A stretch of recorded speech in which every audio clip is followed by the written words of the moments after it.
வணக்கம். உலகின் அழகான நாடு, வளமையான நாடு, ஐரோப்பிய நிலப்பரப்பின் வாய்ப்புகளுக்கு வாயில் திறக்கும் நாடு சுவிட்சர்லாந்து டாவோஸ் நகரில் வல்லமைமிக்க உலகின் தலைவர்கள் ஆண்டுதோறும் ஒன்று கூடும் வேர்ல்ட் எக்கனாமிக் ஃபோரம் அரங்கில் தி ரைஸ் அமைப்பினுடைய 13வது உலக மாநாடு நடக்கிறது. 40 நாடுகளின் வெற்றி தமிழர்கள் வருகிறார்கள். அவர்களோடு இணைவோம், வாருங்கள், நாம் சந்திக்கலாம் டாவோஸ் நகரில். நன்றி, வணக்கம்.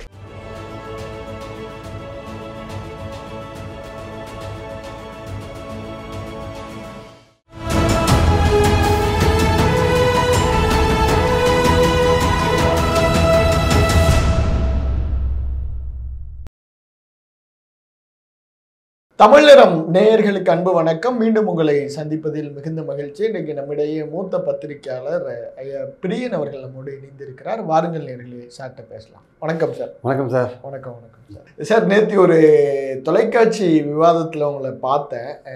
ரொம்ப எமோஷனல் ஆகிட்டீங்க. பிரதமர் மோடியின் பேச்சு உங்களை எமோஷனல் ஆக்கிட்டோம்.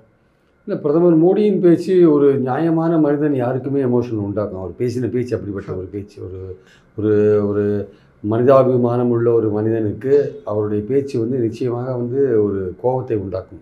அது ஒரு அலட்சியத்தை உருவாக்கும் என்பது என்னுடைய கருத்து. ஏன்னா இந்தியா மாதிரியான ஒரு பன்முகத்தன்மை கொண்ட நாட்டில், பல்வேறு மதங்கள், மொழிகள், கலாச்சாரங்கள் இருக்கிற நாட்டில் ஒரு குறிப்பிட்ட மதத்தாரை இழிவுபடுத்துகிற மாதிரியே பேசுகிற விஷயங்கள் இருக்குல்ல, ஒரு அரசியல் லாபத்துக்காக, ஒரு ஓட்டு வாங்கணுன்றதுக்காக நீங்கள் பேசுகிறீங்க இல்லையா, அது நிச்சயமாக ஒரு பிரதமர் பதவியில் இருக்கிறவங்க அப்படி பேசக்கூடிய அவசியம் கிடையாது.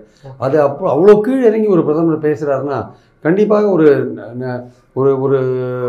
நாட்டு மக்கள், எல்லோரும் அமைதியாக இருக்க வேண்டும் நினைக்கிற நாட்டு மக்கள் அனைவரும் நல்லிணக்கமாக இருக்க வேண்டும் நினைக்கிற மக்கள் எல்லோருக்குமே ஒரு கோபம் வரத்துக்கான வாய்ப்பு இருக்குது. ஏன்னா சமீபத்தில் ஒரு CSDS சர்வே ஒன்று வந்தது. அந்த சர்வேயில் 82% இந்திய மக்கள் என்ன தெரியுமா நினைக்கிறாங்க, இந்தியா ஒரு பன்முகத்தன்மை கொண்ட நாடு அப்படின்னு தான் நினைக்கிறாங்க. இந்தியா ஒரு இந்து நாடுன்னு சொல்லலை, பன்முகத்தன்மை கொண்ட நாடு. அப்போ பன்முகத்தன்மை கொண்ட நாட்டில் எல்லோரும் ஒற்றுமையாக இருக்கணும்னா ஒரு மதத்தை இன்னொரு மதத்தோடு மோதப்படக்கூடாது. அதுவும் ஒரு அரசியல் லாபத்துக்காக ஒரு குறிப்பிட்ட கட்சி ஒரு மதத்துக்காக இதை பண்ண போது அதை பண்ண போது உங்கள் தாலியை பிடிங்கிடுவாங்க, உங்கள் தங்கத்தை பிடிங்கிடுவாங்க, உங்கள் வெள்ளியை பிடிங்கிடுவாங்க, உங்கள் வீட்டை பிடிங்கிடுவாங்கன்னு ஒரு பிரதமர் போயிட்டு ஒரு அரசியலில் ஓட்டு வாங்கணும், பெரும்பான்மை சமூகத்தின் ஓட்டை வாங்கணுன்றதுக்காக இவ்வளோ கீழே இறங்கி நீங்கள் ஒரு மதத்தை பற்றின ஒரு விஷயத்தை சொல்கிறீங்க. அப்போ பெரும்பான்மை மதம் சிறுபான்மை மதத்தை பார்த்து அவன் எப்படி பார்ப்பான் அவங்கள? ஆக்சுவலாக இப்போ இவங்களுக்காக காங்கிரஸ் இதை பண்ணுதா அப்படின்னு ஒரு வெறுப்பு பிரச்சாரம் தானே அது. ஆக்சுவலாக அந்த வெறுப்பு பிரச்சாரத்தை ஒரு முதல்வர், ஒரு பிரதமர் செய்யக்கூடாது. அவர் ஓட்டுக்காக இது செய்யவே கூடாது என்பது என் கருத்து. அதனால தான் யாருமே நடுநிலையாக சிந்திக்கக்கூடிய, நாட்டு ஒற்றுமையை விரும்பக்கூடிய, நாட்டு நல்லிணக்கத்தை விரும்பக்கூடிய எவருக்குமே பிரதமருடைய நேற்றைய பேச்சுன்றது நிச்சயமாக அதை பற்றின ஒரு அதிருப்தி அல்லது எதிர்க்கக்கூடிய ஒரு மனநிலை தான் எல்லாருக்கும் இருக்கும். சார், கண்டிப்பாக சார். அவருடைய அந்த உரை முழுக்க நம்ம பார்த்துக்கிட்டோம்னா நீங்கள் சொன்ன கருத்துக்கள் இருக்கும். குறிப்பாக இந்தந்த புள்ளிகள் என்ன ரொம்ப காயப்படுத்திச்சு அப்படிங்கிறத உங்களால் ஹைலைட் பண்ண முடியுமா சார்? கண்டிப்பாக. அதாவது நீங்கள் ஒரு பிரதமராக இருக்கவர் உண்மைக்கு மாறாக தகவல்லாம் பேசக்கூடாது. நீங்கள் என்ன சொல்கிறீங்க, அதாவது இந்த நாட்டுடைய வளத்தை எடுத்து முஸ்லீம்களுக்கு கொடுத்துருவாங்க, அவர்கள் யாருன்னு பார்த்தீங்கன்னா அவர்கள் அதிகமாக குழந்தை பெற்றவர்கள், அவர்கள் ஊடுருவல்காரர்கள் அப்படின்லாம் சொல்கிறீங்க நீங்கள். ஆக்சுவலாக அப்புறம் உங்கள் கழுத்தில் இருக்கிற தாலி தங்கத்தை பிடிங்கிடுவாங்க, மலைவாசிகளோட வெள்ளிகளை பிடிங்கிடுவாங்கலாம் சொல்கிறீங்க நீங்கள். ஆக்சுவலாக இதில் அடிப்படையில் 2006 மன்மோகன் சிங் ஒரு தேசிய வளர்ச்சி குழுவில் பேசுகிறார். அதில் பேசும்போது பொதுவாக பேசுகிறார். அவர் பெண்கள், குழந்தைகள், எஸ்சிக்கள், எஸ்டிக்கள், மைனாரிட்டிகள் எல்லோருக்குமே இந்த நாட்டுடைய அந்த வளர்ச்சியில் ஈக்குவல் சம பங்கு போய் சேரணும் அப்படின்னு சொல்லிட்டு தொடர்ந்து பேசும்போது என்ன சொல்கிறாரு, மைனாரிட்டிகள் குறிப்பாக முஸ்லீம்கள் அவர்களுக்கு இந்த நாட்டு வளர்த்து மேலே அவங்களுக்கு ஒரு பாத்தியதை இருக்கிறது அப்படின்ற ஒரு விஷயத்தை பேசுகிறார். அது ஒட்டுமொத்தமாக நம்ம பார்க்கணுமே தவிர முஸ்லீம்களுக்குன்னு பார்க்கக்கூடாது. அது மேலே எஸ்சிக்கள், விமன் எல்லாருமே மைனாரிட்டி அப்படின்னு பர்டிகுலர்லி முஸ்லீம் அந்த ஒரு வார்த்தையை பிடிச்சிட்டு இந்த வாட்டி தேர்தல் வாக்குறுதிகள் இருக்குல்ல, காங்கிரஸோட தேர்தல் வாக்கு, அதில் என்ன சொல்கிறாங்க, சோஷியோ எக்கனாமிக் ஸ்டேட்டஸ் நாங்கள் எடுப்போம், சர்வே எடுப்போம், எடுத்த பிறகு அந்த வளங்கள்லாம் ஒரு குறிப்பிட்ட ஆளுங்களுக்கு போய் சேருது, வருமானம் ஒரு குறிப்பிட்ட ஆளுங்களுக்கு போயிட்டுருக்கு, ஸோ அதை நாட்டு மக்களுக்கு பகிர்ந்து கொடுப்போம் அப்படின்ற ஒரு விஷயத்தை அவங்க சொல்கிறாங்க. வளங்களையும் வருமானத்தையும் சம அளவில் பகிர்ந்து கொடுப்போம், எல்லோருக்கும் எல்லாம் அப்படின்ற மாதிரியான ஒரு விஷயத்தை கொண்டு போவோம் அப்படின்னு அவங்க சொல்கிறாங்க. இதில் எந்த இடத்துலையும் மதமே கிடையாது. இவர் என்ன பண்ணுறாரு, அன்றைக்கி 2006 மன்மோகன் சிங் சொன்ன ஒரு விஷயத்தை அது ஓவரால் கான்டெக்ஸ்ட்டை விட்டுட்டு இதை மட்டும் இப்போ ராகுல் காந்தி ஒரு இடத்துல பேசியிருக்காரு. இது மாதிரி நாங்கள் ஏற்றத்தாழ்வுகள் நிறையா இருக்குது, சமநிலை இல்லை. அதையும் அந்த அந்த டேப்பையும் என்ன பண்ணுறாங்க, அதில் வந்து அதுலேயும் வந்து எஸ்சி எஸ்டிலாம் சொல்கிறார். அந்த எஸ்சி எஸ்டிலாம் கட் பண்ணிட்டு ஒரு மைனாரிட்டியை மட்டும் எடுத்துகிட்டு அதை மட்டும் ஃபேக்காக வந்து விட்றாங்க, வெளியில் விட்றாங்க பிஜேபி. அதை மட்டும் விட்டுட்டு பேசுகிறாங்க. அதை மட்டும் வச்சுட்டு இது மாதிரி பேசுகிறாரு, சிறுபான்மையை பற்றி பேசுகிறாரு, மற்றவங்களை பற்றி கவலைப்படல, ஸோ அவர் வந்து உங்கள்கிட்டேருந்து எல்லாத்தையும் பிடிங்கி கொடுத்துருவாருன்னு. இப்போ ஸோ முதல் அடிப்படை விஷயம் அவர் பேசின அந்த கனெக்ட் பண்ண விஷயம் சரியில்லை. அந்த மன்மோகன் சிங்கையும் அந்த காங்கிரஸுடைய தேர்தல் உறுதிமொழியும் கனெக்ட் பண்ண விதம் வந்து இவருடைய பொலிட்டிக்கல் அட்வான்டேஜுக்காக கனெக்ட் பண்ணுறாரு. அது தவறான ஒரு கனெக்ஷன். அது ஆக்சுவலாக அது சொன்ன கான்டெக்ட் வேறு. அப்போ வந்து சொன்ன கான்டெக்ட் என்னென்னா, அந்த சமயத்தில் ராஜேந்திர சச்சார் ரிப்போர்ட்லாம் வந்தது, முஸ்லீம்கள் ரொம்ப பின்தங்கி இருக்காங்க, கல்வியிலையும் வேலை வாய்ப்புலையும் ரொம்ப பின்தங்கி இருக்காங்க, முஸ்லீம் பெண்கள் ரொம்ப படிப்பில் பின்தங்கி இருக்காங்க. அது அந்த சமயத்தில் அந்த மாதிரி இருந்தப்போ அவர் அந்த விஷயத்தை அவர் சொல்கிறார். இப்போது இன்றைக்கி ஏன் சொல்கிறாங்கன்னா, இன்றைக்கி வந்து பார்த்திங்கன்னா கடந்த 10 வருஷத்தில் வந்து பல இண்டிபெண்டன்ட் சர்வேல என்ன சொல்கிறாங்க, நாட்டில் இருக்கிற வளமும் வருமானமும் வந்து ஈக்குவலாக டிஸ்ட்ரிபியூட் ஆகலை, அது வந்து ஒரு சாராத கையிலேயே எல்லாம் போய் சேர்ந்துட்டுருக்கு அப்படின்ற மாதிரி. நாட்டினுடைய 60% சொத்துக்கள் 1% ஆள்கிட்ட தான் இருக்குது அப்படின்ற மாதிரியான விஷயங்கள்லாம் இண்டிபெண்டன்ட் சர்வேலாம் நிறைய வந்திருக்கு. அதனால தான் வந்து இந்த விஷயத்தை வந்து அவங்க வந்து தேர்தல் வாக்குறுதியில் கொண்டு வராங்க. ஸோ அதனால் கொண்டு வரும்போது அதில் சிறுபான்மையோர்ன்ற விஷயம் எங்கேயுமே இல்லை. சிறுபான்மையோர்னு ராகுல் காந்தியும் பேசலை. ஆனால் ராகுல் காந்தி பேசின மாதிரியான ஒரு கேசட்டை இவங்க போடுறாங்க. யார்? பாஜக வந்து அதை வந்து ஆல்டர் பண்ணி போடுறாங்க, அதை மாடிஃபை பண்ணி போடுறாங்க. அவர் அது மாதிரி பேசலை, அவர் எல்லாரும் தான் பேசுகிறார். அவரும் எஸ்சி எஸ்டி எல்லாரும் எல்லாரும் தான் பேசுகிறார். அது மைனாரிட்டியும் சேர்க்குறாரு. இவங்க மற்றதெல்லாம் கட் பண்ணி மைனாரிட்டியை மட்டும் வச்சு அந்த ஒரு டேப்பை வந்து வெளில விடுறாங்க. அதுவும் பொய் ஆக்சுவலாக. ஸோ இவர் வந்து பிரைம் மினிஸ்டர் வந்து அந்த மாதிரி டேப்பை கேட்டு பேசினாரா, இல்லை அவர் சொல்லி தான் அந்த டேப்பெல்லாம் போட்டாங்களா நமக்கு தெரியாது. ஆனால் பிஜேபியிலேருந்து இந்த டேப் வருது ஆக்சுவலாக. அப்போது அந்த நீங்கள் கனெக்ட் பண்ண விஷயமும் பொய், மன்மோகன் சிங் பேச்சையும் நீங்கள் தேர்தல் வாக்குறுதியும் கனெக்ட் பண்ண விஷயமும் பொய், ராகுல் காந்தியோட பேச்சை வந்து வேறு இடத்துல பேசினதை அதை வந்து ஆல்டர் பண்ணி சிறுபான்மையோருக்கு ஆதரவாக பேசின மாதிரி ஒரு விஷயத்தை நீங்கள் கொண்டு வந்ததும் அடிப்படையில் பொய். ஸோ இப்படிலாம் இருக்கிறப்போ அப்புறம் வந்து பெண்கள், அப்புறம் வந்து இந்த முஸ்லீம்கள் அதிகமாக குழந்தைகள் பெற்றுக்கொள்கிறார்கள் என்கிற அந்த டேட்டாவும் பொய்.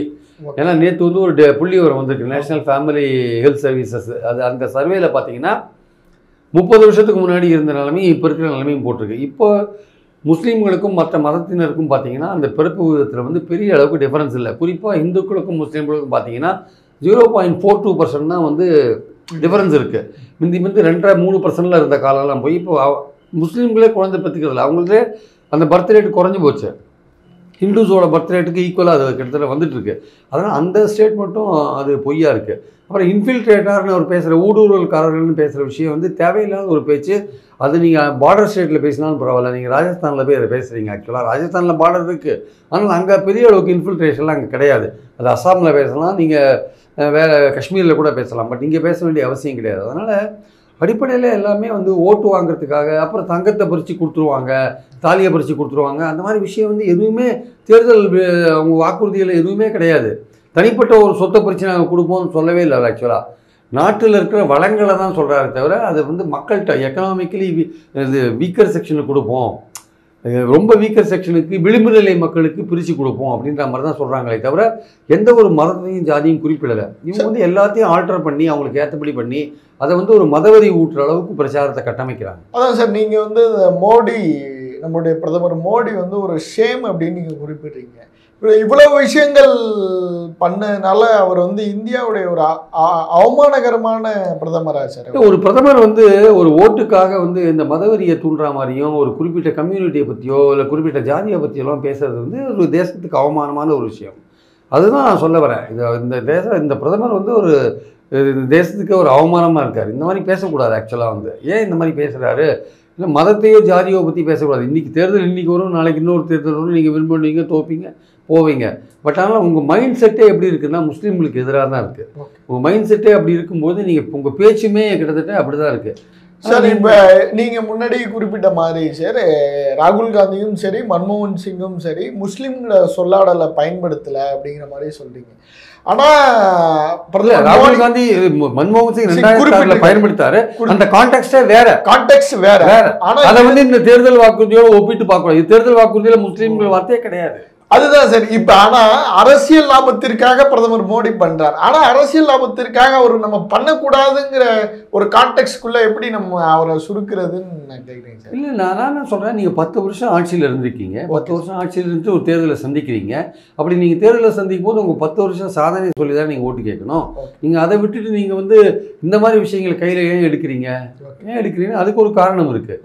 ஏன்னா முதல் கட்ட தேர்தல் 102 தொகுதியில் நடந்தது. அதில் 30 தொகுதிகளில் வந்து உங்களுக்கு தோக்குற மாதிரியான, எஸ்பெஷலி வந்து உத்தரப்பிரதேஷ், மத்திய பிரதேஷ், ராஜஸ்தான், பீகாரில் நடந்த 30 தொகுதிகளில் நீங்கள் தோக்குற மாதிரியான ஒரு எக்ஸிட் போலில், பல பேர் கண்டக்ட் பண்ண எக்ஸிட் போலில் நீங்கள் பிஜேபி தோக்குற மாதிரியான, பல இடங்களை இழக்கிற மாதிரியான ஒரு சுச்சுவேஷன் அங்கே வந்திருக்கு.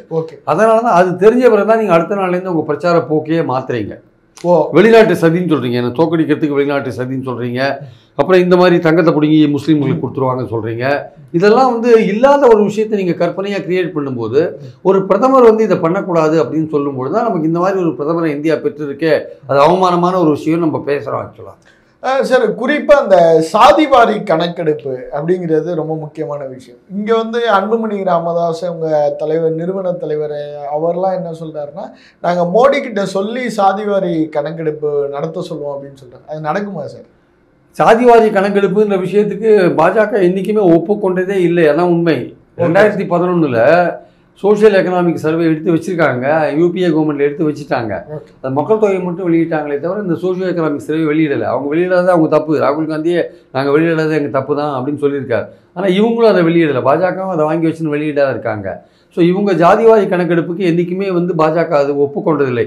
மக்களை வந்து ஜாதி ரீதியாக பிரிக்கிறாங்கன்னு தான் பிரச்சாரத்தை கட்டமைக்கிறார். இந்த ஜாதிவாரி கணக்கெடுப்பை வந்து ராகுல் காந்தி சொன்னால், பிரதமர் சொல்கிற பதில் என்னவா இருக்குன்னா, நீங்கள் ஜாதி ரீதியாக மக்களை பிரிக்கிறீங்கன்னு. ஆனால் உண்மையிலேயே என்னென்னா, எந்தெந்த சமூகத்துக்கு என்ன மாதிரியான இடஒதுக்கீடு தேவை, யாரை நம்ம கை தூக்கி விட வேண்டிய அவசியம் இருக்குது, யார் ரொம்ப பின்னணியில் இருக்காங்க, யாரை வந்து நம்ம யாருக்கு வாய்ப்பு கொடுக்க வேண்டிய அவசியம் இருக்குது, எந்தெந்த கம்யூனிட்டி எவ்வளோ இருக்குதுன்னு பார்த்தோன்னா 63 பீகாரில் நடத்தின பிறகு தான், ஜாதிவாரி கணக்கெடுப்பு நடத்தின பிறகு தான் 63% ஓபிசி இருக்கிறவங்களுக்கு 20% கூட அங்கே வந்து கல்வியிலேயே வேலை வாய்ப்புலேயோ வாய்ப்புகள் இல்லைன்னு தெரிய வருது. அப்போ 63% மக்களுக்கு நீங்கள் அநியாயம் தானே பண்ணுறீங்க. அதனால தான் ஜாதிவாரி கணக்கெடுப்பு ஏன் அவசியமாக இருதுன்னா, யார் யாருக்கு எவ்வளோ கொடுக்கணும், யார் எந்த லெவலில் இருக்காங்க அப்படின்னு தெரியணும் இல்லையா. அதனால் அந்த அந்த அந்த விஷயத்தை பண்ண வேண்டிய. ஆனால் இவங்க என்ன நினைக்கிறாங்க, பிஜேபி அது எடுத்தால் வந்து முற்பட்ட சமுதாயம் ஏற்கனவே நிறைய இடத்துல அவங்க கல்வியிலையும் வேலைவாய்ப்பு முக்கியமான பொசிஷனில் அவங்க உட்காந்துருக்காங்க. இந்த மற்றவங்களுக்கும் அந்த இடத்துல வந்து இடஒதுக்கீடுன்னு வந்துட்டு அந்த ஜாதிவாரி கணக்கெடுப்புப்படி அவங்க அஃபெக்ட் ஆவாங்க. அதனால் அவங்கள பாதிக்கிறதுனால இவங்க என்ன பண்ணுறாங்க, இடஒதுக்கீடு ஜாதிவாரி கணக்கெடுப்புக்கு பிஜேபி ஒத்துக்கிறது இல்லை. பாமகவுக்கு கொஞ்சம் கூட வெக்கமே கிடையாது. அவங்களோட முக்கியமான கோரிக்கை இதுதான். ஆக்சுவலாக இந்த கோரிக்கைக்கு பாஜக வந்து எந்த இடத்துலையும் ஒத்துக்கவே இல்லை. அப்படி ஒத்துக்காத ஒரு பாஜகவோட இவங்க கூட்டணி சேர்ந்துருக்காங்க. இங்கே மாநில அரசை பார்த்து நீங்கள் சாதிவாரி கணக்கெடுப்பு குரல் கொடுக்குறாங்க. ஆனால் ஒரு சாதிவாரி கணக்கெடுப்பு ஒத்துக்காத டாக்டர் ராமதாஸ் சொல்வார், சமூக நீதி தான் என்னோட முக்கியமான ஒரு குறிக்கோள், வாழ்க்கையின் குறிக்கோள், எல்லோருக்கும் எல்லாம் கிடைக்கணும், அதே மாதிரி எந்தெந்த ஜாதி எவ்வளோ இருக்கோ அந்தந்த ஜாதிக்கு அவ்வளோ % கொடுக்கணும்னு சொல்லுவார். அப்படி உறுதியாக இருக்கிற அவர் அதில் அவரோட சமூக நீதி கோட்பாட்டில் எனக்கு உடன்பாடு உண்டு. அவர் 100% அதில் இருக்காரு வச்சுக்கோங்க. ஆனால் நீங்கள் ஒரு தேர்தல் கூட்டணிக்காக நீங்கள் இதுக்கு முன்னாடி 2019 நீங்கள் அதிமுகவோட கூட்டணி சேரும்போது 10 கண்டிஷன்லாம் போட்டு இதெல்லாம் பண்ணணும் அதெல்லாம் பண்ணணும் கையெழுத்தெல்லாம் வாங்கி அக்ரிமெண்ட்லாம் போட்டு தான் சேர்ந்தீங்க. இன்றைக்கி பிஜேபியோடு சேரும்போது இந்த சாதிவாரி கணக்கெடுப்புன்ற ஒரு விஷயத்தை பற்றி பேசாமையே நீங்கள் பாட்டு சேர்ந்துருக்கீங்களே. அப்போ அதுக்கு என்ன அர்த்தம்? நாளைக்கு சப்போஸ் மோடி வந்துட்டார்னா அவர் ஜாதிவாரி கணக்கெடுப்பு எடுப்பாருன்னு நீங்கள் எப்படி உறுதியாக சொல்ல முடியுமா உங்களால்? அது ஒரு அழுத்தம் கொடுத்து கொடுக்கலையே. இவங்க வந்து எந்த விதமான அழுத்தமும் கொடுக்கலையே. இவங்க ஆட்சிக்கு வந்துட்டா நிச்சயமாக இவங்களால அவங்க ஒன்றுமே பண்ண முடியும். அவங்க ஜாதிவாரி கணக்கெடுப்புக்கு நேர் எதிராக இருக்காங்க பாஜக. அவங்களுக்கு இதில் வந்து உடன்பாடே கிடையாது. எந்த இடத்துலையும் அவங்க ஜாதிவாரி கணக்கெடுப்புக்கு ஆதரித்து பேசினதே கிடையாது, உடன்பாடும் கிடையாது. ஏன்னா அந்த மாதிரியான ஒரு கணக்கெடுப்பு அவர்களை ஆதரிக்கின்ற ஓட் பேங்க் இருக்குல்ல, முற்போக்கு ஓட் பேங்க், அதை அஃபெக்ட் பண்ண அவங்களுக்கு தெரியும். அதனால இது ஆதரிக்கிறது இல்லை. இந்த பிரித்தாளும் சூழ்ச்சியை பாஜக செய்தோ இந்த சாதிவாரி கணக்கெடுப்பு கண்டிப்பாக மக்களையே பிரித்து தான் பார்க்கணும் தாங்க அவங்க நினைக்கிறாங்க. அவங்களோட அடிப்படை நோக்கமே அதுதானுங்க. ஜாதி வாரியாக மக்களை பிரிக்கணும், ஏற்றத்தாழ்வு இருக்கணும், இதெல்லாம் அவங்களுடைய நோக்கம். அந்த நோக்கத்தில் அவங்க போகிறாங்க. அதனால் வந்து மக்கள்கிட்ட வந்து ஒரு சமநிலை இருக்கணும்னா நாட்டுடைய வளமும் வருமானமும் ஈக்குவலாக எல்லாருக்கும் போகணும்னு நினைக்கிற காங்கிரஸுடைய தேர்தல் உறுதிமொழியே வந்து அதையே உல்டா பண்ணி வேறு மாதிரி மாற்றி பேசுகிறாங்க. அவங்களுக்கு வந்து மக்கள் சமநிலையாக இருக்கணுன்ற எண்ணமே கிடையாது. ஏற்றத்தாழ்வுகள் சமூகத்தில் இருக்கணும், ஜாதி ரீதியாக மக்கள் பிரிஞ்சிருக்கணும், இதுதான் அவங்களுடைய நோக்கமாக இருக்குது. இன்றைக்கி என்ன பேசுகிறாரு பிரதமர்? எஸ்சி எஸ்டி ஓபிசி கோட்டாலெல்லாம் கை வச்சு முஸ்லீம்களுக்கு கொடுக்குறாங்க அப்படின்னு பேசுகிறாரு. இந்தியாவிலேயே வந்து முஸ்லீம்களுக்கு கொடுக்குற ஒரே இடம் வந்து உள்கோட்டா இங்கே தான் இருக்குது. அதே மாதிரி அருந்ததிகளுக்கு உள்கோட்டா கொடுக்குறது இங்கே தான் இருக்குது. கோட்டாக்குள்ளே ஒரு கோட்டா கொடுக்குறது இங்கே தான் இருக்குது, தமிழ்நாட்டில் தான் இருக்குது. அது ஏன் வந்தது? அதுக்கான காரணம் என்ன? சப்போஸ் 30% ஓபிசி பிசி வச்சுக்கோங்க, 30% பிசியில் வந்து ரொம்ப முஸ்லீம்களுக்கு சரியான இடம் கிடைக்கல, சில ரொம்ப குறிப்பிட்ட ஜாதிகளே அதை அனுபவிக்கிறாங்க அப்படின்னா ரொம்ப பின்னாடி இருக்கிற வாய்ப்பே கிடைக்காதவங்களுக்கு அந்த கணக்கெடுத்து ஒரு 10 வருஷத்தில் என்ன பண்ணியிருக்கு, அவங்க எவ்வளோ வந்திருக்காங்கன்னு பார்த்து கணக்கெடுத்து அதில் ஒரு உள்ஒதுக்கீடு கொடுக்குற ஒரு நடைமுறை இங்கே இருக்குது. அது வந்து உண்மையிலேயே சமூகத்திலையும் சமூக ரீதியாகவும் கல்வி ரீதியாகவும் பிற்படுத்தப்பட்ட நிலையில் இருக்கிற சமூகங்கள் இடஒதுக்கீடு கொடுத்துமே அந்த இடஒதுக்கீட்டுக்குள்ளே அவங்களுக்கு வாய்ப்புகள் வரலைன்னா ஒரு உள்ஒதுக்கீடு அருந்ததிகளுக்கு கொடுத்தா மாதிரி முஸ்லீம்களுக்கு கொடுக்குறாங்க. அது வந்து முஸ்லீம்கள் வந்து ரொம்பவும் பிற்பட்ட நிலையில் இருக்காங்க. அந்த நேற்று கூட அந்த டேட்டாலாம் வந்திருக்கு. மேல்நிலை கல்வி முடிக்காத பெண்கள் வந்து அதே மாதிரி பள்ளிக்கு போகாத பெண்கள்லாம் முஸ்லீம் சமூகத்தில் ரொம்ப அதிகமாக இருக்குது. ஸோ அவங்களெல்லாம் கை தூக்கி விட வேண்டிய இது இருக்கிறதுனால கவர்மெண்ட் வந்து எதுக்கு மினிஸ்ட்ரி ஆஃப் மைனாரிட்டி அஃபேர்ஸ்னு ஒன்று வச்சுருக்கான்? நீங்களே மோடி கவர்மெண்ட்லேயே அந்த மினிஸ்ட்ரி ஆஃப் மைனாரிட்டி அஃபேர்ஸ் இருக்க தானே செய்யுது. அதுக்கு நீங்கள் ஃபண்ட்ஸ் குறைச்சிட்டீங்கன்றது வேறு விஷயம். ஆனால் அந்த மினிஸ்ட்ரி இருக்க தானே செய்யுது. ஆனால் நீங்களும் என்ன சொல்கிறீங்க, நாங்கள் முஸ்லீம்களுக்கு நல்லது பண்ணியிருக்கோம், முத்தலாக்கை ஒழிச்சோம், அது இதுன்னு பல விஷயங்களை நீங்கள் சொல்கிறீங்க. ஆனால் முத்தலாக்கை வந்து உண்மையிலேயே ஒழிச்சிங்களா, இல்லை பொது சிவில் சட்டம் கொண்டுறதுக்கு முதல் படியாக நீங்கள் அந்த மதத்துக்குள்ளே உங்கள் தலையை ஒழிச்சிங்களான்றது இன்னொரு விஷயம். அது உங்களுடைய நோக்கம், பொது சிவில் சட்டம் கொண்டுறது. அதனால் நீங்கள் அந்த மதத்துக்குள்ளே முஸ்லீம் மதத்துக்குள்ளே போய் நீங்கள் ஏதோ ஒரு சட்டத்தை கொண்டு வந்து நீங்கள் உள்ளே புகுத்துறீங்க. ஆக்சுவலாக அந்த ஜனங்க அவங்க கேட்டாங்களா அவங்கக்கிட்ட? அந்த முத்தலாக்குன்ற ஒரு ப்ராக்டிஸ் முஸ்லீம் மதத்திலே கிடையாது. சில பேர் அதை பண்ணுறாங்கிறதுக்காக நீங்கள் அந்த மதத்துக்குள்ளே போய் ஒரு சட்டத்தை போடலாமா? அப்போது சிதம்பரத்தில் தீட்சிதர் கூட தான் குழந்தை திருமணம் பண்ணுறாங்க. தீட்சிதர் திருமணம் பண்ண கூட ஒரு சட்டத்தை போட்டு உள்ளே போங்களேன். ஏன் பண்ண மாட்டேங்கிறீங்க? இதுக்குள்ளே போகிறீங்கல்ல, முத்தலாக்கு வந்து பண்ணுறாங்கன்னு. அப்போ குழந்தை திருமணத்தை தடுங்க. குழந்தை திருமணம் தடை செய்யப்பட்ட ஒன்று தீட்சிதர் ஃபேமிலியில் இன்னும் நடக்குது. அதுக்குன்னு ஒன்று போடுங்க, ஏதாவது தடை சட்டம் போடுங்க. ஸோ அதனால் இவங்க நோக்கம் என்னது? சிறுபான்மை எதிர்ப்பு தாங்க. அது வந்து இவங்களுக்கு வந்து அடிப்படையாக அப்படி தான் கட்டமைக்கப்பட்டிருக்கு. கோல்வால்கர் என்ன சொல்லிட்டு போயிருக்காரு, இந்தியாவில் வந்து சிறுபான்மையோர் வாழலாம், ஆனால் உரிமைகளை கோரக்கூடாது. ஓகே, அவரோட கோல்வால்கரோட பாலிசி தான். அதை ஃபாலோ பண்ணி தான் மோடி இருக்காரு. அவர் அதே தான் விஷயம். தாலியை பறிக்கிறாங்க. தாலியை பறிச்சது யாருங்க? குஜராத்தில் 2000 பேரை கொண்டு தாலியை பறிச்சது யார்? டிமானிட்டைசேஷனில் வரிசையில் இருந்தபோது உயிரிழந்தபோது தாலியை பறிச்சது யார்? புலம்பெயர்ந்த தொழிலாளர்கள் கோவிதில் வந்து ஆயிரக்கணக்கான கிலோமீட்டர் நடக்க வச்சு தாலியை பறிச்சது யார்? இதெல்லாம் மக்களுக்கு தெரியாதானே? அது நம்ம என்ன சொல்கிறோன்னா, அதான் சொல்கிறாங்க. பிரியங்கா ரொம்ப அழகாக சொல்கிறாங்க. பிரியங்கா எங்கள் பாட்டி வந்து இந்திரா காந்தி அவர்கள் தாலியை கட்டி தேசிய இது நாட்டுக்காக கொடுத்தாங்க, யுத்த நிதிக்காக கொடுத்தாங்க. எங்கள் அம்மா வந்து தாலியை நாட்டுக்காக இழந்தாங்க. இந்த தாலியை பற்றி தெரியாதவங்களாம் தாலியை பற்றி பேசுகிறாங்கன்னு ஒரு விஷயத்தை வந்து பிரியங்கா ரொம்ப அழகாக சொல்லிட்டு போனாங்க. அது உண்மை. அதுதான் ஆக்சுவலாக வந்து நீங்கள் ஒரு ஓட்டுக்காக நீங்கள் இவ்வளோ கீழே இறங்கி பேசுகிறீங்கன்னா நிச்சயமாக நடுநிலையாக இருக்கிற நாட்டு மக்கள் நிச்சயமாக சிந்திப்பார்கள். நீங்கள் எந்த ஓட்டுக்காக நீங்கள் இதை பேசுகிறீங்களோ அந்த ஓட்டு உங்களுக்கு கிடைக்காது ஆக்சுவலாக. ஓகே சார், பிரதமர் மோடியுடைய பேச்சை நம்ம ஏப்ரல் 19க்கு முன் பின் அப்படின்னு நம்ம பிரிக்கலாம். நீங்கள் முன்னாடியே குறிப்பிட்ட மாதிரி உங்களுடைய பேச்சில் ஒரு சின்ன பதட்டம் தெரியுது சார். அதுதான் காரணம். அந்த 2019 ஏப்ரல் 19 நடந்த வாக்குப்பதிவு 102 தொகுதிகளில் நடந்தது அன்றைக்கி. ஆக்சுவலாக அன்றைக்கி தமிழ்நாட்டில் மட்டும் 39 தொகுதிகள் நடந்தது. நான் சொன்ன 4 ஹிந்தி ஸ்பீக்கிங் ஸ்டேட்ஸில் 30 தொகுதிகள் நடந்தது. மொத்தம் ஒரு 69-70 தொகுதிகள். அங்கே நார்த் ஈஸ்டில் வந்து ஒரு 8 தொகுதிகள்லையும் இன்னும் நடந்தது, எலெக்ஷன் நடந்தது. இந்த தொகுதியெல்லாம் ஒரு 75 தொகுதிகளில் பார்த்தீங்கன்னா எல்லாம் கம்ப்ளீட்டாக வந்து அதில் 102 தொகுதிகளில் கிட்டத்தட்ட ஒரு 60 தொகுதிகள் வந்து இந்தியா கூட்டணிக்கு ஆதரவாக இருக்குது. ஓகே ஓகே ஓகே 60 தொகுதியில் இந்தியா கூட்டணிக்கு ஆதரவாக, தமிழ்நாடையும் சேர்த்து சொல்கிறேன். 60 கூட்டணியில் இந்தியா கூட்டணிக்கு ஆதரவான ஒரு நிலை தான் அங்கே இருக்கிறத நம்ம பார்க்குறோம். ஸோ அதனால் வந்து இந்த அன்னைக்கு நடந்த 102 தொகுதிகளில் ஒரு 60 தொகுதிகள். அதுக்கப்புறம் தான் பிரதமருடைய பேச்சே மாறுது ஆக்சுவலாக. ஓகே ஓகே அப்போ தான் இந்த மாதிரியான பழைய அவருடைய வழக்கமான அந்த தேர்தலுக்கு முன்னாடியே பேசியிருந்தார். காங்கிரஸை பார்த்து இந்துக்களுக்கு விரோதமான கட்சி காங்கிரஸ், ராமர் கோயில் கூர்மைப்பட்டது வந்து இந்த 19க்கு அப்புறம் தான். காரணம் தோல்வி பயம் வந்துருச்சு அவர். ஓகே ஓகே அவருக்கு வந்து நம்ம ஏன்னாங்க மக்களுடைய பிரச்சனை அப்படி இருக்குங்க. சரி, இப்ப இவர் மதவாத அரசியலை கையில் எடுக்கிறதுனால ஹிந்து கன்சல்டேஷன் ஆகுமா? நிச்சயமா ஆக மாட்டாங்க இவர் நினைக்கிறாரு. ஆனால் மக்கள் உண்மையான பிரச்சனையை பார்ப்பாங்க. இன்னைக்கு முக்கியமான பிரச்சனை நாட்டில் வேலையில்லா திண்டாட்டமும் விலைவாசியும் தான் முக்கியமான பிரச்சனை. சிஎஸ்டிஎஸ் சர்வேல ரொம்ப தெளிவாக சொன்னாங்க. 27% மக்கள் என்ன நினைக்கிறாங்க, எங்களுக்கு வேலையில்லா திண்டாட்டம் தான் முக்கியமான பிரச்சனை. 23% என்ன சொல்கிறாங்க, விலைவாசி ஒரு முக்கியமான பிரச்சனை. இன்றைக்கி நாட்டில் வந்து 62% குடும்பங்கள் வந்து அன்றாட செலவுக்கே கஷ்டப்படுறாங்க. அதனால் மக்கள் வந்து சில ஆயிரம் போஸ்ட் பதவிக்காக சில லட்சம் பேர் அப்ளை பண்ணுற நிலைமை தான் இன்றைக்கி இருக்கீங்க ஆக்சுவலாக. ஸோ அப்படிலாம் இருக்கும்பொழுது மக்கள் அன்றாட பிரச்சனை, அவங்களுடைய வாழ்க்கை பிரச்சனையை பார்த்து, வாழ்வாதார பிரச்சனையை பார்த்து, நீங்கள் ராமர் பேரையோ கடவுள் பேரையோ இல்லை மதத்தின் பேரையோ சொல்லி நீங்கள் ரொம்ப நாள் ஒரு தொடர்ந்து ஓட்டு வாங்குறதுக்கான வாய்ப்புகள் கிடையாது. மக்கள் ஒரு இடத்துல விழித்துக் கொள்வார்கள். அவங்களுடைய லைஃப் டைம் பிரச்சனை, வாழ்க்கை பிரச்சனையை பார்த்து தான் ஓட்டு போடுவாங்க. 10 வருஷம் என்பது உங்களுக்கு நீண்ட காலம். நீங்கள் 10 வருஷத்தை செய்யாது, இனிமேல் எப்போ செய்ய போகிறீங்க? 10 வருஷம் ட்ரெய்லர்ன்றாரு. ட்ரெய்லரே ரொம்ப மோசமான விஷயமா இருக்குது. 2 கோடி பேருக்கு வேலை கொடுப்பேன், நீங்கள் ஆண்டுக்கு கொடுத்தீங்களா? பெட்ரோல் விலையை பாதியாக குறைப்பேன், நீங்கள் குறைச்சிங்களா? டபுளாக மாற்றி ஏற்றிட்டீங்க. கேஸ் விலை எவ்வளோ ஏற்றிருக்கீங்க? இப்போ தான் 200 ரூபா குறைச்சிருக்கீங்க. ஸோ நீங்கள் 10 வருஷம் ட்ரெயிலர்ன்றீங்க. நாட்டுடைய கடன் 52 லட்சம் கோடி கடன்லேருந்து இன்றைக்கி 160 லட்சம் கோடி கடன் எப்படி மாற்றி வச்சுருக்கீங்க? ரூபாயோட மதிப்பு அன்றைக்கி 53 ரூபா ஒரு டாலர், இன்றைக்கின்னு 83 ரூபா ஆச்சா? உங்கள் ரூபாயோட மதிப்பு ஏறி போச்சா? இதனால் வந்து பல பிரச்சனைகள் இருக்குது. நான் என்ன சொல்ல வரேன்னா, மோடியின் உத்தரவாதம் அப்படின்னு சொல்லி எல்லா இடத்துலையுமே குறிப்பிடுறாரு சார். இல்லை, மோடியின் உத்தரவாதம் கரெக்டு. அந்த மோடியின் உத்தரவாதம் வந்து 10 வருஷத்தில் ஒன்றுமே செய்யாத போது மறுபடியும் எப்படி நம்ப முடியும் மோடியின் உத்தரவாதத்தை? நீங்கள் 2 கோடி பேருக்கு வேலை உத்தரவாதம் கொடுத்தீங்க, நடக்கலை. நீங்கள் வந்து அப்புறம் வந்து விலைவாசியை குறைப்பீங்க, பெட்ரோல் டீசல் விலையை குறைப்பீங்க, ஒன்றும் பண்ணவே இல்லை நீங்கள். அப்புறம் அத்தியாவசிய பொருட்கள் விலையெல்லாம் ஏறிக்கிட்டே இருக்குது. அப்புறம் உங்களை சுற்றி எவ்வளோ ஊழல் இருக்குது.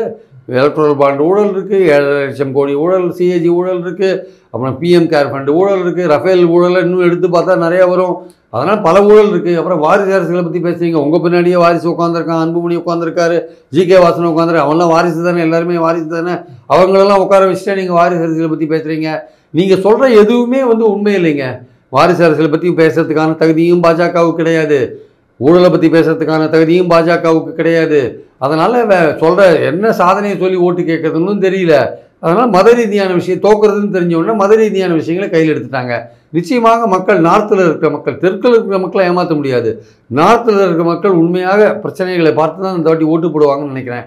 ஸோ இது மோடி சொல்கிற விஷயத்துக்கெல்லாம் அவங்க வந்து திசை மாதிரி அந்த மதவெறி பிரச்சாரத்தில் சிக்கி கொண்டு ஓட்டு போடுவார்கள் என்பது எனக்கு சந்தேகமான ஒரு விஷயமா தான் இருக்குது. சார், இந்த வட மாநிலங்களில் பாஜகவுக்கு எதிரான ஒரு நிலை இப்போ உருவாகிறதுக்கான காரணம் என்ன? அதுக்கு என்ன சார் அந்த கிரவுண்ட் லெவலில் என்ன ஒரு மாற்றம் ஏற்படும்? இல்லை, அதுக்கு என்ன காரணம்னா 10 வருஷம் நீண்ட ஆட்சி, மக்களுக்கு வந்து அன்றாட பிரச்சனைகள் ஜாஸ்தி, வேலை கிடைக்காத பிரச்சனைகள், இதனால் அவங்க வருமானம் பாதிப்பு, குடும்பம் விலைவாசி உயர்வு போன்ற பிரச்சனைகள். அது மட்டும் இல்லாமல் 10 வருஷம் ஆட்சின்றது நீண்ட ஆட்சி. ஒரு மாற்றத்தை மக்கள் எப்போதும் விரும்புவாங்க. அந்த மாற்றத்தை வந்து எதிர்பார்க்குறாங்க. ஸோ அதுக்கேற்றபடி இந்தியா கூட்டணி வந்து ஓரளவுக்கு ஒரு 100% கட்டமைக்கலைன்னா கூட ஒரு 60% நல்லா கட்டமைச்சிட்டாங்க. மகாராஷ்டிராவில், பீகாரில், உத்தரப்பிரதேஷில், டெல்லியில், குஜராத்தில் இந்த இடத்துலலாம் ஒரு 220 சீட்டில் வந்து பாஜகவை நேரடியாக களம் காண்ற அளவுக்கு ஒரு போட்டியை வந்து ஏற்படுத்துகிற அளவுக்கு அங்கே வந்துட்டாங்க அவங்க ஆக்சுவலாக. ஸோ அதே மாதிரி பார்த்திங்கன்னா கேரளாவோ இல்லை வெஸ்ட் பெங்காலோ இல்லை பஞ்சாபோ இந்த மாதிரி இப்போ நான் தமிழ்நாடு விட்டுட்டேன். தமிழ்நாட்டிலேயும் நல்லா கட்டமைச்சிட்டாங்க. அதே மாதிரி கேரளாலேயும் பஞ்சாப்லேயும் வந்து பார்த்திங்கன்னா வெஸ்ட் பெங்காலில் பார்த்திங்கன்னா அங்கே போட்டி இருக்குது. இந்தியா கூட்டணி கட்சிகளுக்குள்ளேயே போட்டி இருக்குது. ஆனால் அது வந்து யார் ஜெயித்தாலுமே மோடி எதிர்த்து தான் அவங்க நிற்பாங்க. அதனால் இந்த மாதிரி பல மாநில பாஜகவுக்கு கூட்டணி கட்சிகள் கிடையாது. முதல்ல பஞ்சாபில் கிடையாது, ஒரிசாவில் கிடையாது, கேரளாவில் மட்டும் தெலுங்கு தேசம் பவன் கல்யாண் கூட்டணி இருக்குது.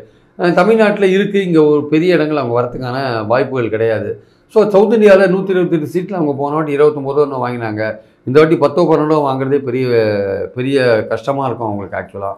ஸோ நார்த்தில் வந்து பார்த்திங்கன்னா பல இடங்களில் அந்த கூட்டணி மகாராஷ்டிராலையும் இந்த மாதிரி வாங்க முடியாது. அங்கே வந்து 48 சீட்டில் இந்த வாட்டி 20 சீட்டு வந்து இவங்க வாங்குறதுக்கான வாய்ப்பு இருக்குது இந்தியா கூட்டணி. பீகார்லேயே வந்து பார்த்திங்கன்னா 40 சீட் இருக்குது. அங்கேயும் பாதி வாங்குவாங்க. உத்தரப்பிரதேஷ்லேயும் அவங்களுக்கு வந்து சீட்டு குறையிறதுக்கான வாய்ப்புகள் நிறையா இருக்குது. டெல்லியிலையும் குறையிறதுக்கான வாய்ப்புகள் இருக்குது. குஜராத்தில் வந்து பாஜகவுக்குள்ளேயே அடிதடி நடக்குது. போட்ட கேண்டிடேட்டை வித்ட்ரா பண்ணிடுறாங்க. அங்கே ராஜ்பூத்ஸ் வந்து எதிர்க்க குரல் கொடுக்குறாங்க. ஜாட்ஸ் வந்து குரல் கொடுக்குறாங்க. அங்கே இருக்கிற விவசாயிகள்லாம் பாஜகவுக்கு எதிராக இருக்காங்க. எங்கே வெஸ்டர்ன் யூபியில், ஹரியானாவில் எல்லாத்தையும் எதிர்க்க இருக்காங்க. ஸோ மத்திய பிரதேஷ், ராஜஸ்தான்லலாம் காங்கிரஸே வந்து பாஜகவை எதிர்க்கிற அளவுக்கு ஒரு தனிப்பட்ட முறையில் அது ஸ்ட்ரென்த்தாக இருக்குது ஆக்சுவலாக.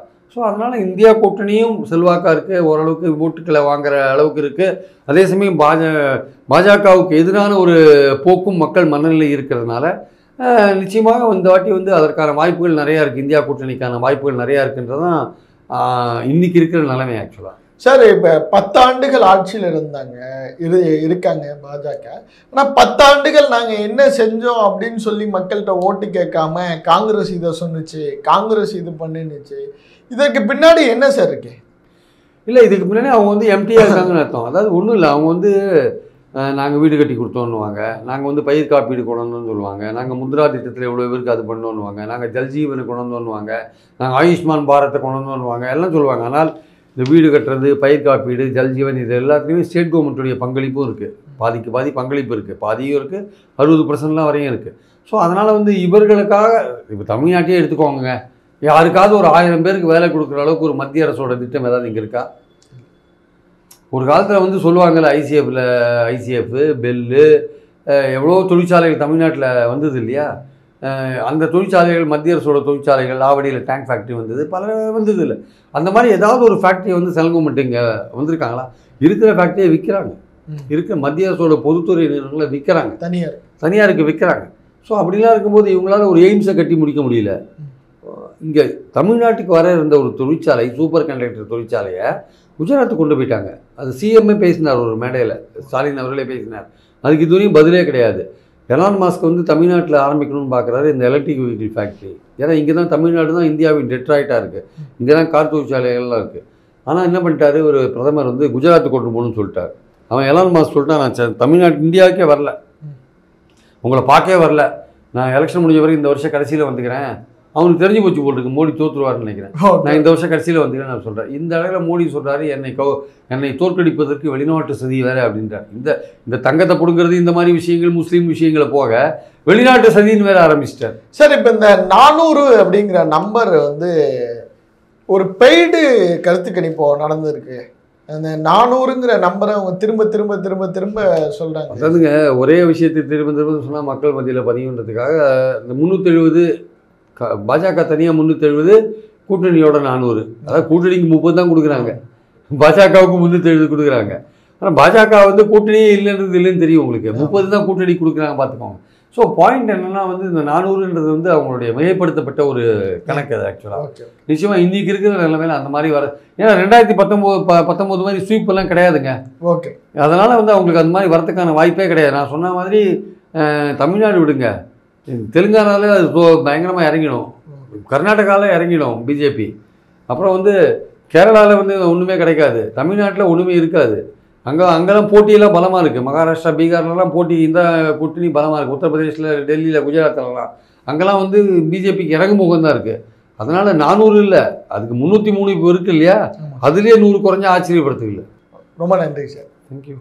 Let's build our bright future with the scenic wonders of Switzerland.